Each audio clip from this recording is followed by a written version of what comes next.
All right, welcome back to Lockdown Sports. It's Chelsea versus Man City this week. Subscribe if you haven't already. These two clubs, man, they're the Lannisters of my life, all right? They've always got money. They're always in cahoots. And they're always trying to f*** my club.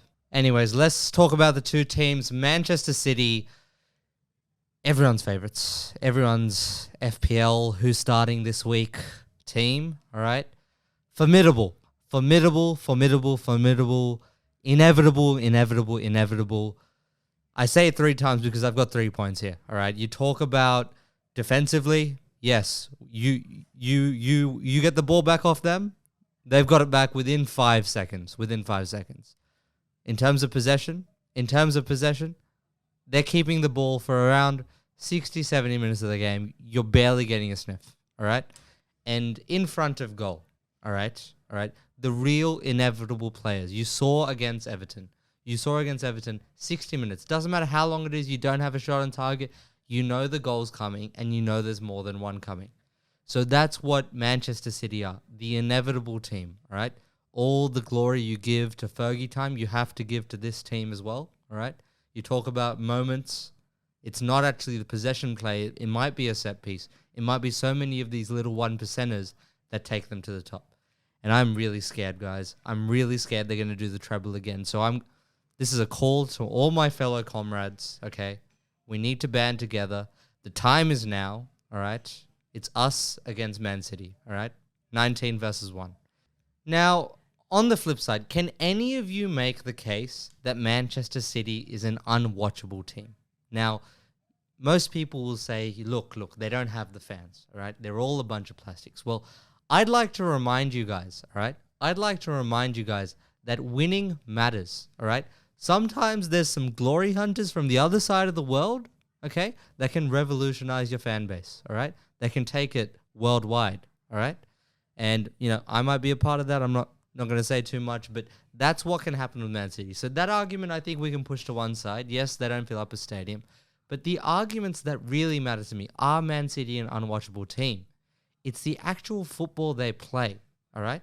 Because sometimes, all right, they have been so good that you haven't cared about some of these games, all right? You haven't cared about 1 versus 15, 1 versus 16, like you did with some of these other teams. But with Man City, because there is no natural instinct to watch their games apart from their big games, I think there's a bit of a problem.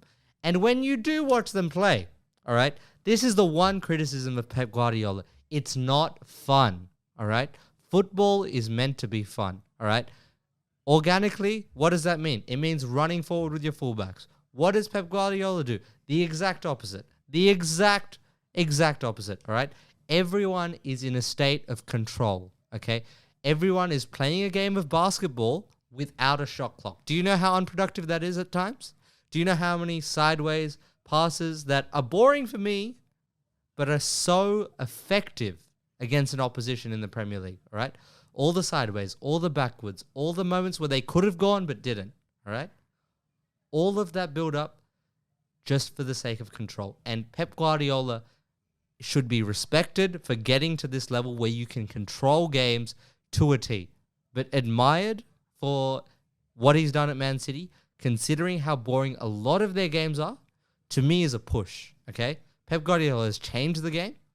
For better or for worse, I'll let you decide. I'm still on the fence, okay? Because we talk about some of the managers we accuse of football terrorism. We talk about Tuchel. We talk about Sean Dyche. We talk about Simeone at times, the real defensive masterminds. Have we ever thought, all right? I know a lot of you have as well, but have we ever fully agreed that possession is the most defensive strategy of all? This is the team that you should not be watching, all right? I know you're not tuning into Man City games, but you definitely should not be tuning into Chelsea Football Club, all right? I don't care what happened last week. I don't care about the Aston Villa game. I don't care about whatever's going to happen against Crystal Palace this week. I'm recording before it, but I'm sure, Crystal Palace should be a favourable opponent, all things considered. But when you look at Chelsea, all right, they have one problem, or they might have a problem a little bit down the road, or maybe a bit longer than that, because that's how long their contracts are. They have an Enzo Fernandez problem. You saw him celebrate last week, kiss the badge, point to it, all of that. You saw him do it at Benfica maybe 18 months ago. I want you guys to ask yourself, what era are we in? All right? Are we in the 90s? Are we in the 2000s where players just had to do as they're told? Or are we in the new era, the Taylor Swift era, where you are empowered, all right? Where you feel empowered as a player to do as you must, all right?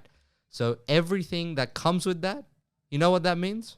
Every time you're playing well, you can move, you can ask for a bump in contract. If they're not giving it to you, you're getting that move. You can force moves nowadays, all right? And on the flip side, Anthony Martial, Jadon Sancho, Harry Maguire at times. So many players have played for my club, all right? I am speaking not as an outsider, but someone, a victim from personal experience, all right?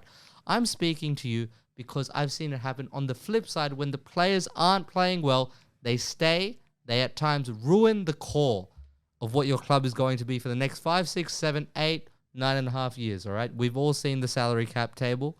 It's not looking good long term if these guys are bust, you know? So many chances taken, but so many of them are so volatile. So volatile.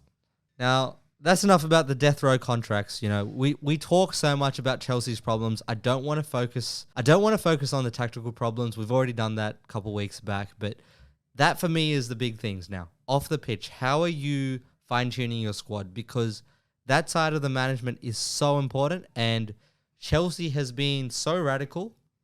Like I said with Pep Guardiola on the pitch, Chelsea is so radical off it that I don't think, unlike Guardiola, you're going to see success. I don't think there'll be an outlier. Now, into the prediction, all right? We all remember the game. 4-4 at Stamford Bridge, Man City versus Chelsea, all right? One of the most chaotic games this season, one of the best games this season, if I might say so myself. Anyways. Now, are we expecting something that chaotic at Man City, at the Etihad?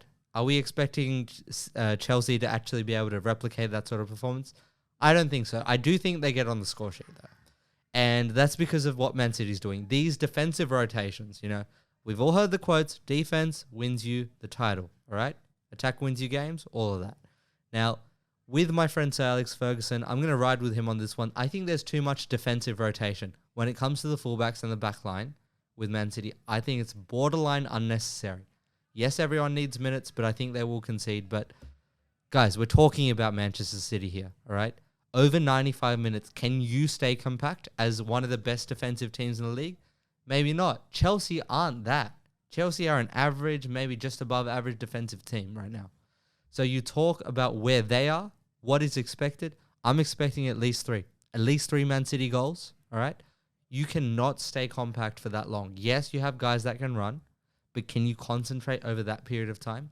Will your wingers stay in touch with the fullbacks? Will your wingers stay in touch with the midfielders? There's so many rotations.